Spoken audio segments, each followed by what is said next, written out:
Hey guys, welcome to our channel. ఈరోజు ఎంతో రుచికరమైన టమాటా ములక్కాయ కర్రీ ఎలా చేయాలో చూసేద్దామండి. ముందుగా నేను చూపెట్టిన విధంగా టమాటాలు, ములక్కాయలు, ఉల్లిగడ్డలు, పచ్చిమిర్చి అలా కట్ చేసి పెట్టుకోవాలండి.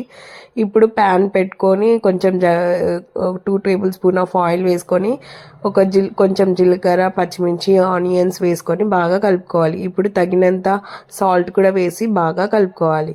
అలాగే తగినంత పసుపు కూడా వేసి బాగా మిక్స్ చేసుకోవాలి. సో ఇప్పుడు మిక్స్ చేసుకున్నాక తగినంత అల్లం కూడా వేసి పచ్చివాసన పోయే వరకు వేయించుకోవాలి. సో అలా అయిపోయాక ఇప్పుడు టమాటా ముక్కలు కట్ చేసినవి వేయాలి. సో ఇలా టమాటా ముక్కలు వేసి బాగా కలుపుకొని ఒక 2 to 3 minutes వరకు మూత పెట్టి బాగా కుక్ చేసుకోవాలి. సో అలా కొంచెం కుక్ అయినాక ఇప్పుడు ఆల్రెడీ కట్ చేసిన ములక్కాయలను వేసుకోవాలి. సో అలా కట్ చేసి ములక్కాయలు వేసుకొని బాగా కలుపుకోవాలి. ఇప్పుడు 2 minutes వరకు కుక్ అవ్వాలి. అలా కుక్ అయినాక కొంచెం తగినంత కారం కూడా వేయాలి. సో అలా కారం వేసి బాగా కలుపుకోవాలి.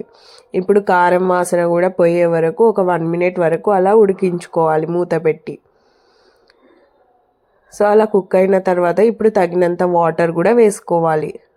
సో అలా వాటర్ వేస్తే కొంచెం దగ్గర పడే వరకు ఉడికించుకోవాలి కర్రీ అనేది. లాస్ట్లో కొత్తిమీర చల్లుకుంటే ఎంతో రుచికరమైన టమాటా ములక్కాయ కర్రీ అనేది సిద్ధమండి.